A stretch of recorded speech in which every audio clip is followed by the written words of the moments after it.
पहली बात तो मैं ये कहूँगा कि आम आदमी पार्टी को तीसरा विकल्प ना कहा जाए। आज के दिन की अगर बात करें तो आम आदमी पार्टी को पहला विकल्प ही समझा जाए। तो ये बात मैं सिर्फ बोलने के लिए नहीं बोल रहा हूँ। जिस हिसाब से हमारा सदस्यता अभियान चल रहा है और जिस हिसाब से इसने एक रफ्तार पकड़ी है, पंजाब की जनता ने जो हम में विश्वास दिखाया है, उसके बाद से जो इसने उछाल पकड़ी है, तो मैं ये बताना चाहूँगा कि न केवल हम तो वैसे सभी को आम जनता, आम लोग ही गिनते हैं, आम भारतीय, लेकिन जो बड़े चेहरे गिने जाते हैं भाजपा या कांग्रेस के, वो भी अब खुल के सामने आ रहे हैं, हमारे पास आके ज्वाइनिंग दे रहे हैं। अगर सिर्फ डलहौजी विधानसभा क्षेत्र की बात ना करते हुए मैं पूरे प्रदेश की बात करूं तो कई बड़े चेहरे हैं। अगर एक नाम लेना हो तो अभी हाल ही में पूर्व कांग्रेस के युवा अध्यक्ष श्री मनीष ठाकुर ने ज्वाइनिंग दी है, जिनको एक बहुत बड़ा स्तंभ माना जाता था कांग्रेस का। तो जब ऐसे चेहरे सामने आने शुरू हो गए हैं तो फिर आम आदमी पार्टी को तीसरा विकल्प कहना ये बड़ा बेलाजमी होगा, इसे पहला विकल्प ही समझा जाए।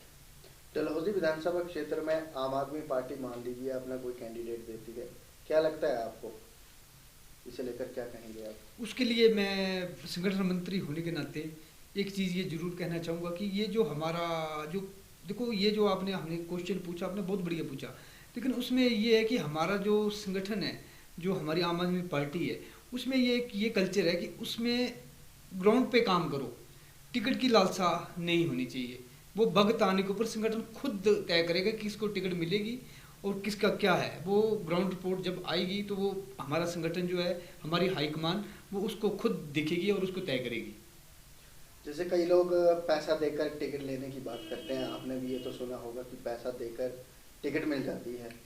क्या पार्टी हाईकमान तय करेगी या फिर लोगों के दिमाग में जो पैसे को लेकर बात है, ऐसा देखने को मिलेगा? सर, मैं एक बात शायद हमारे नाम में ही इस सवाल का जवाब छुपा है। इस पार्टी का नाम है आम आदमी पार्टी। अगर उदाहरण के तौर पे मैं कुछ कहूँ तो अभी हाल ही में चन्नी साहब ने अपनी सीट गंवाई है और वो एक बहुत ही साधारण व्यक्ति से गंवाई। यहाँ पर सर पैसे का कल्चर अगर होता तो शायद फिर सर तीसरे विकल्प की हमारी ज़रूरत ही क्या होती। फिर तो पैसे का कल्चर तो बहुत सालों से चला आ रहा है, वो वैसे ही चला रहता। यहाँ पैसे से टिकटें नहीं, सामर्थ्य से टिकटें होती हैं। विशेषकर डलहौजी विधानसभा क्षेत्र में अगर हम पर्यटन गतिविधियों की बात की जाए तो मान लीजिए आम आदमी पार्टी का कैंडिडेट आती है, डलहौजी विधानसभा क्षेत्र को लेकर क्या कुछ विशेष कार्य रहेंगे? डलहौजी विधानसभा क्षेत्र के पर्यटन की आपने बात करी है तो एक बात मैं ज़रूर बोलना चाहूँगा कि हमारे यहाँ पर हिमाचल प्रदेश के वो अगर आधार लेकर चलें तो यहाँ पर 4 प्रमुख पर्यटन स्थल गिने जाते हैं, जो है शिमला, मनाली, धर्मशाला और डलहौजी। लेकिन अगर 3 बाकी के स्थलों के साथ कंपैरिजन की बात की जाए तो शायद डलहौजी कहीं स्टैंड नहीं करती। ना कोई इको टूरिज़म की साइट्स हैं, ना कोई एडवेंचर स्पोर्ट्स की साइट्स है। अगर आप स्नोफॉल की बात कर ले तो कई कई दिन बिजली नहीं आती है। हमारे डलहौजी विधानसभा क्षेत्र में अकेली डलहौजी टाउनशिप ही नहीं है जिसको हम पर्यटन के नज़रिए से एक इम्पॉर्टेंट गिन सकते हैं। हमारे यहाँ पर बांदल वैली, किहार ले लीजिए आप, चमेरा बांध का जल स्रोत ले लीजिए आप, गढ़ माता टेम्पल ले लीजिए। इस तरह से, अब मैं सारे नाम तो नहीं ले पाऊंगा, लेकिन इस तरह से बहुत सारे ऐसे स्पॉट्स हैं जिनको डेवलप किया जा सकता था लेकिन नहीं किया गया है, और उसका कोई भी कारण नहीं है। पदरी जोत तक का आप देख लीजिए तो सिर्फ आप कह लीजिए कि सड़क बन गई तो उसे डेवलपमेंट माना जा रहा है। कोई इको टूरिज्म की साइट नहीं है, कोई भी मतलब आप HPTDC का कोई फैसिलिटी नहीं है।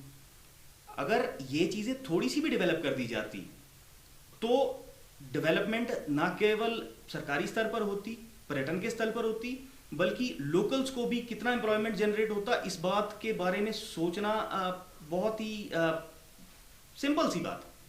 लेकिन ऐसा कुछ नहीं किया गया है। तो अगर हमारी सरकार बनती है या हम लोग यहाँ से डलहौजी सीट निकाल के आते हैं तो हमारे पास रोड मैप क्लियर है, टूरिज्म हमारी रीढ़ की हड्डी है। हम इतना भरोसा जताते हैं कि हम लोग जीतने के बाद डलहौजी पर्यटन स्थल सिर्फ डलहौजी के नाम से नहीं जाना जाएगा, पूरे विधानसभा क्षेत्र के नाम से जाना जाएगा। और वही पर्यटक जो यहाँ पर 1 से 2 दिन काटते हैं वो पूरे विधानसभा क्षेत्र में 7 से 8 दिन काटेंगे, जिससे कि पूरे के पूरे विधानसभा क्षेत्र का आर्थिक विकास होगा। कर्मचारी वर्ग को लेकर क्या कहेंगे आप, क्योंकि आज के दौर में कर्मचारी काफ़ी परेशान हैं पुरानी पेंशन बहाली को लेकर, तो क्या लगता है आम आदमी पार्टी इसके लिए कोई कदम उठाएगी? आम आदमी पार्टी की डलहौजी इकाई 2021 सितंबर अक्टूबर में प्रेस नोट दे चुकी है कि ओपीएस की बहाली के लिए जैसे ही सरकार बनती है हम लोग विद इमीडिएट इफेक्ट ओपीएस बहाली कर देंगे। हमारे अगर आप बात करते हैं डलहौजी विधानसभा क्षेत्र यहाँ जिला चंबा की, तो यहाँ पर एसपीओज का एक बहुत बड़ा नंबर है, कर्मचारी वर्ग में गिने जाते हैं, जो बेचारे 3 दशक से लगभग 3 दशक से संघर्षरत हैं, शोषित, अगर मैं शब्द इस्तेमाल करूँ तो ज़्यादा सही है।